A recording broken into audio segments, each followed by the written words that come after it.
hainaba lay madudi mafam khudimaki akiba amadi thajaba ngamdraba wari kaya ama lay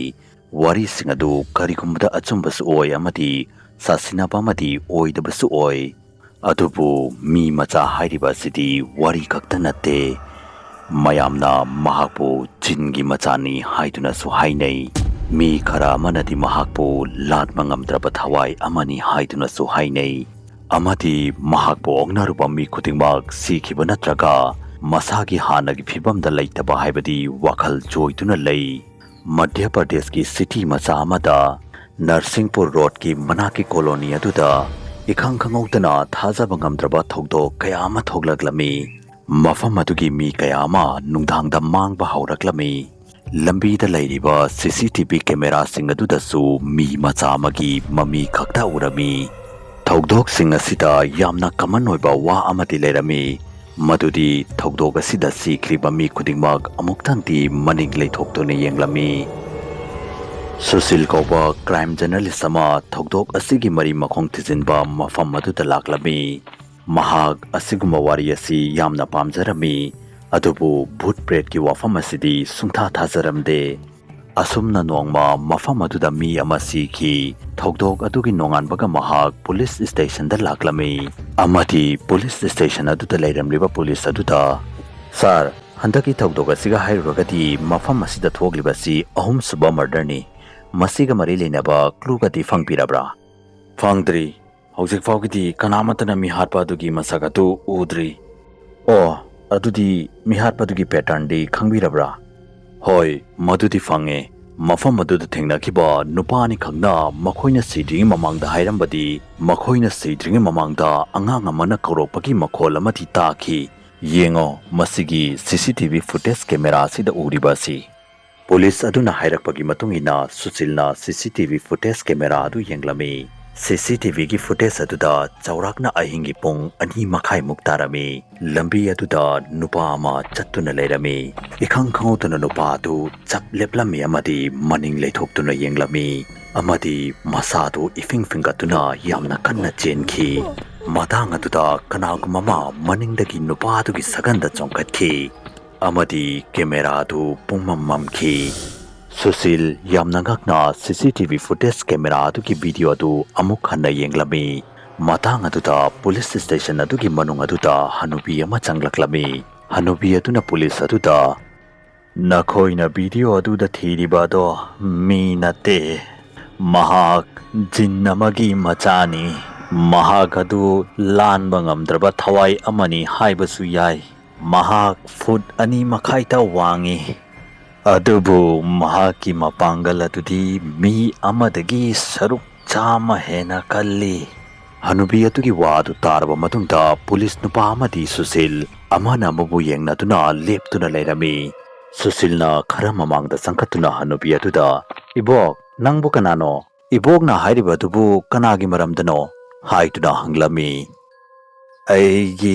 aigi ming Ritika kawe aina mafam asida laglibase noina thiribadu haivigi haiduna lakpane ibokna hairibadubu karino mahak matam chuppada maningda kita kaurakani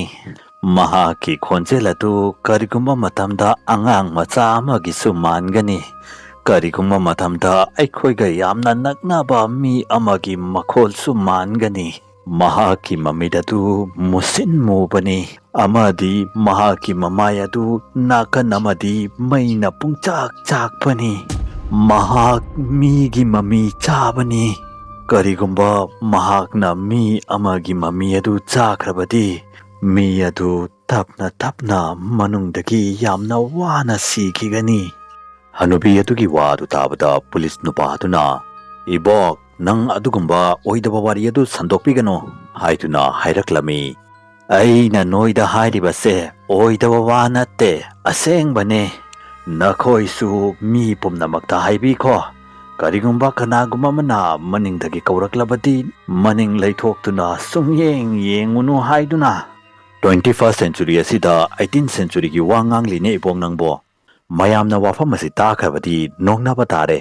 mihatpa du faba ngamdraga oidaba wari sandokli bani haiduna ꯑꯗꯨꯕꯨ ꯁꯨꯁꯤꯜꯗꯤ ꯍꯅꯨꯕꯤ ꯑꯗꯨꯒꯤ ꯋꯥ ꯑꯗꯨ ꯃꯨꯟꯅ ꯇꯥꯗꯨꯅ ꯂꯩꯔꯝꯃꯤ꯫ ꯍꯅꯨꯕꯤ ꯑꯗꯨꯒꯤ ꯃꯥꯏꯊꯣꯡ ꯑꯗꯨ ꯎꯔꯕ ꯃꯇꯨꯡꯗ ꯍꯅꯨꯕꯤ ꯑꯗꯨꯅ ꯉꯥꯡꯂꯤꯕ ꯑꯗꯨ ꯑꯔꯥꯟꯕ ꯅꯠꯇꯦ ꯑꯆꯨꯝꯕꯅꯤ ꯍꯥꯏꯕꯗꯨ ꯈꯪꯕ ꯉꯝꯂꯝꯃꯤ꯫ ꯏꯕꯣꯛ, ꯅꯪꯅ ꯉꯥꯡꯂꯤꯕꯗꯨ ꯑꯔꯥꯟꯕ ꯋꯥꯐꯝꯔꯥ ꯅꯠꯇ꯭ꯔꯒ ꯑꯆꯨꯝꯕ꯭ꯔꯥ ꯍꯥꯏꯕꯗꯨꯗꯤ ꯑꯩꯅ ꯊꯤꯒꯠꯀꯅꯤ꯫ ꯑꯩ ꯏꯁꯥꯃꯛ ꯃꯐꯝ ꯑꯗꯨꯗ ꯆꯠꯇꯨꯅ ꯊꯤꯒꯠꯀꯅꯤ꯫ ꯁꯨꯁꯤꯜꯅ ꯅꯨꯃꯤꯠ ꯑꯗꯨꯒꯤ ꯑꯍꯤꯡ ꯑꯗꯨꯗ ꯃꯍꯥꯛ ꯃꯁꯥꯃꯛ ꯃꯐꯝ ꯑꯗꯨꯗ ꯆꯠꯀꯅꯤ ꯍꯥꯏꯗꯨꯅ ꯈꯟꯈꯤ꯫ ꯃꯍꯥꯛ ꯃꯝꯂꯕ ꯑꯍꯤꯡ ꯑꯗꯨꯗ ꯃꯊꯟꯇ ꯃꯌꯨꯝꯗꯒꯤ ꯃꯄꯥꯟꯗ ꯊꯣꯛꯂꯛꯂꯝꯃꯤ꯫ ꯃꯇꯝ ꯑꯗꯨ ꯑꯍꯤꯡꯒꯤ ꯄꯨꯡ 2 ꯇꯥꯔꯝꯃꯤ꯫ ꯂꯝꯕꯤ ꯑꯗꯨꯗ ꯃꯤ ꯑꯃꯠꯇ ꯆꯠꯂꯝꯗꯦ꯫ ꯂꯝꯕꯤ ꯑꯗꯨ ꯄꯨꯡꯍꯥꯡ ꯍꯥꯡꯂꯝꯃꯤ꯫ ꯁꯨꯁꯤꯜꯅ ꯂꯝꯕꯤ ꯑꯗꯨꯗ ꯆꯠꯇꯨꯅ ꯂꯩꯔꯤꯉꯩꯗ ꯏꯈꯪ ꯈꯪꯍꯧꯗꯅ ꯑꯉꯥꯡ ꯑꯃꯒꯤ ꯈꯣꯟꯖꯦꯜ ꯂꯥꯛꯂꯝꯃꯤ꯫ ꯏꯌꯥꯝꯕ!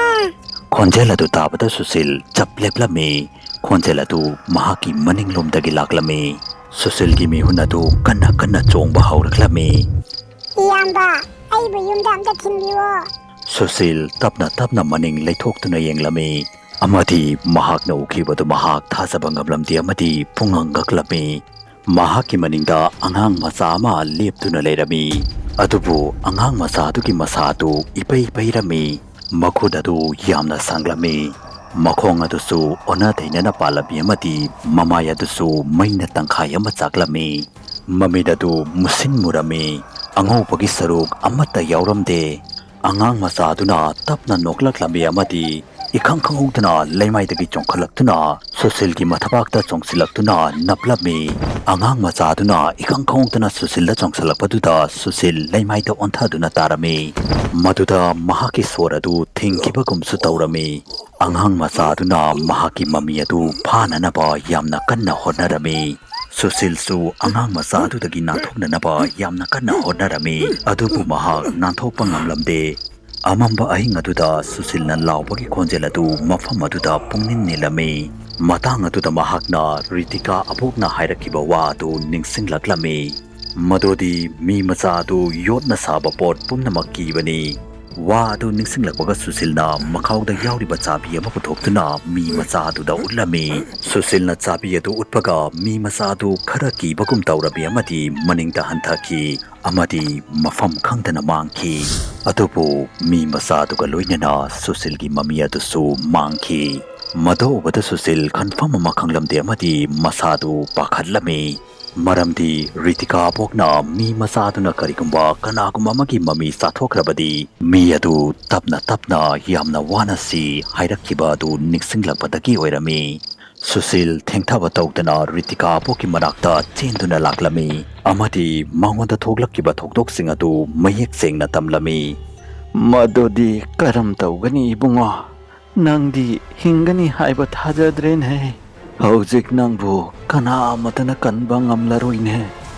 ꯃꯗꯨ ꯑꯣꯏꯔꯕꯗꯤ ꯍꯧꯖꯤꯛ ꯑꯣꯏꯅꯤꯡꯕ ꯑꯣꯏꯔꯁꯅꯨ, ꯑꯩꯅ ꯃꯍꯥꯛꯄꯨ ꯇꯨꯝꯅꯕ ꯍꯥꯠꯀꯅꯤ꯫ ꯑꯩꯉꯣꯟꯗ ꯍꯧꯖꯤꯛ ꯃꯤ ꯃꯆꯥꯗꯨꯒꯤ ꯃꯔꯝꯗ ꯑꯝꯇ ꯐꯖꯅ ꯍꯥꯏꯕꯤꯌꯨ꯫ ꯑꯗꯨꯒ ꯑꯕꯣꯛꯅ ꯃꯤ ꯃꯆꯥꯗꯨꯒꯤ ꯃꯔꯝꯗ ꯀꯔꯝꯍꯥꯏꯅ ꯈꯪꯂꯨꯔꯤꯕ? ꯑꯍꯟ ꯑꯣꯏꯔꯕ ꯑꯕꯣꯛ ꯔꯤꯇꯤꯀꯥꯅ ꯋꯥꯔꯤ ꯑꯗꯨ ꯂꯤꯔꯛꯄ ꯃꯇꯝꯗ ꯁꯨꯁꯤꯜ ꯑꯕꯣꯛꯀꯤ ꯋꯥꯔꯤ ꯑꯗꯨ ꯊꯥꯖꯕ ꯉꯝꯂꯝꯗꯦ꯫ ꯃꯐꯝ ꯑꯁꯤꯒꯤ ꯄꯩꯁꯥ ꯄꯥꯏꯕ ꯅꯨꯄꯥ ꯑꯃꯅ ꯍꯥꯏꯕꯗꯒꯤ ꯃꯥꯏꯕ ꯑꯃꯅ ꯃꯍꯥꯛꯄꯨ ꯃꯐꯝ ꯑꯁꯤꯗ ꯀꯧꯔꯛꯄꯅꯤ꯫ ꯃꯔꯝꯗꯤ ꯃꯐꯝ ꯑꯁꯤꯗ ꯂꯩꯔꯤꯕ ꯃꯤꯁꯤꯡ ꯑꯁꯤꯕꯨ ꯀꯤꯍꯜꯂꯒ ꯀꯣꯂꯣꯅꯤ ꯑꯁꯤꯕꯨ ꯍꯥꯡꯍꯟꯅꯕꯅꯤ ꯑꯃꯗꯤ ꯕꯤꯜꯗꯔꯁꯤꯡ ꯑꯁꯤꯗ ꯀꯔꯣꯔ ꯀꯔꯣꯔꯒꯤ ꯍꯤꯡꯈꯣꯜꯁꯤꯡ ꯑꯁꯤ ꯍꯣꯡꯅ ꯊꯥꯗꯣꯔꯛꯅꯕꯅꯤ ꯑꯃꯗꯤ ꯁꯨꯁꯤꯜꯕꯨ ꯃꯐꯝ ꯑꯁꯤꯗ ꯀꯧꯔꯛꯄ ꯑꯁꯤꯁꯨ ꯃꯈꯣꯏꯒꯤ ꯊꯧꯁꯤꯟꯅꯤ꯫ ꯃꯔꯝꯗꯤ ꯅ꯭ꯌꯨꯁꯄꯦꯄꯔꯒꯤ ꯄꯥꯝꯕꯩꯗꯒꯤ ꯋꯥꯐꯝ ꯑꯁꯤ ꯃꯌꯥꯝꯒꯤ ꯃꯐꯝꯗ ꯊꯨꯅ ꯁꯟꯗꯣꯛꯅꯕꯅꯤ꯫ ꯋꯥꯐꯝ ꯑꯁꯤꯗꯤ ꯑꯕꯣꯛꯇꯤ ꯀꯔꯝꯅ ꯈꯪꯂꯤꯕ? ꯁꯤꯈꯤꯕ ꯃꯤ ꯃꯌꯥꯝ ꯑꯗꯨꯒꯤ ꯃꯔꯛꯇ ꯈ꯭ꯋꯥꯏꯗꯒꯤ ꯍꯥꯟꯅ ꯁꯤꯈꯤꯕ ꯅꯨꯄꯥꯗꯨ ꯑꯩꯒꯤ ꯅꯨꯄꯥꯅꯤ꯫ ꯃꯍꯥꯛꯀꯤ ꯃꯃꯤ ꯑꯗꯨꯁꯨ ꯌꯥꯎꯔꯝꯗꯦ, ꯃꯥꯡꯈꯤ꯫ ꯃꯇꯥꯡ ꯑꯗꯨꯗ ꯈꯨꯟ ꯑꯁꯤꯒꯤ ꯃꯣꯜꯕꯤ ꯑꯗꯨꯅ ꯊꯤꯒꯠꯇꯨꯅ ꯋꯥꯐꯝ ꯑꯁꯤ ꯈꯪꯈꯤꯕꯅꯤ ꯑꯃꯗꯤ ꯃꯍꯥꯛꯅ ꯋꯥꯐꯝ ꯑꯁꯤ ꯄꯨꯂꯤꯁꯇ ꯍꯥꯏꯗ꯭ꯔꯤꯉꯩꯗ, ꯃꯍꯥꯛꯅ ꯃꯌꯥꯝꯒꯤ ꯃꯇꯦꯡ ꯄꯥꯡꯕ ꯉꯝꯗ꯭ꯔꯤꯉꯩꯗ ꯃꯍꯥꯛꯄꯨꯁꯨ ꯃꯈꯣꯏꯅ ꯍꯥꯠꯈꯤꯕꯅꯤ꯫ ꯃꯁꯤ ꯄꯨꯝꯅꯃꯛ ꯑꯁꯤ ꯃꯈꯣꯏꯅ ꯃꯈꯣꯏꯒꯤ ꯀꯥꯟꯅꯅꯕ ꯇꯧꯕ ꯉꯥꯛꯇꯅꯤ꯫ ꯅꯪ ꯑꯣꯏꯅꯤꯡꯕ ꯑꯣꯏꯖꯁꯅꯨ, ꯅꯪꯅ ꯑꯩꯕꯨ ꯀꯤꯍꯟꯕ ꯉꯝꯒꯗꯕ ꯅꯠꯇꯦ꯫ ꯑꯩ ꯅꯪꯒ ꯑꯃꯨꯛꯀ ꯃꯥꯌꯣꯛꯅꯅꯕ ꯂꯥꯛꯀꯅꯤ꯫ ꯋꯥꯐꯝ ꯑꯁꯤ ꯍꯥꯏꯔꯒ ꯁꯨꯁꯤꯜ ꯃꯐꯝ ꯑꯗꯨꯗ ꯆꯠꯀꯅꯤ ꯍꯥꯏꯗꯨꯅ ꯆꯞ ꯆꯥꯅ ꯂꯦꯞꯈꯤ꯫ ꯊꯧꯗꯣꯛꯁꯤꯡ ꯑꯁꯤ ꯑꯍꯥꯟꯕ ꯍꯧꯔꯛꯈꯤꯕ ꯃꯐꯝ ꯑꯗꯨ ꯑꯃꯟꯕ ꯌꯨꯝꯖꯥꯎ ꯑꯃ ꯑꯣꯏꯔꯝꯃꯤ꯫ ꯃꯇꯝ ꯑꯗꯨ ꯑꯍꯤꯡꯒꯤ ꯄꯨꯡ 3 ꯇꯥꯔꯝꯃꯤ꯫ Nungsichu yamna kana sitlami amati mambasu yamna mamalami mafam aduda ikang kaungtana maikei marimaktagi khonjel kaya ama laklami. Iyamba, Susil, aibu amukta tanbiyo. Aibu yumda amda thinbiyo. Susil Mee Macha asibu karamna mayoknagani mahak Mee Macha asigi makhutagi hingba ngamkhigadra. Ritika pokna hairiba singadu achumba ngakta oirangodra natraga sasinaba wari oirangodra masai pumnamak asi khangnabagidamag Mee Machagi Part-2 taba kaubiganu. Facebook ta Manipuri horror story gi Facebook page fu follow tawiramu. Loinana karigumba wari asu mayamna Pambi taragadi channel asibu subscribe tawiramu amadi video asibu like and share amam tawiramu. Mathangi video da amuk unarasi habsiga loinana yangkopam loyangan bana mayam pumnamakti kainabagi yathang nezari.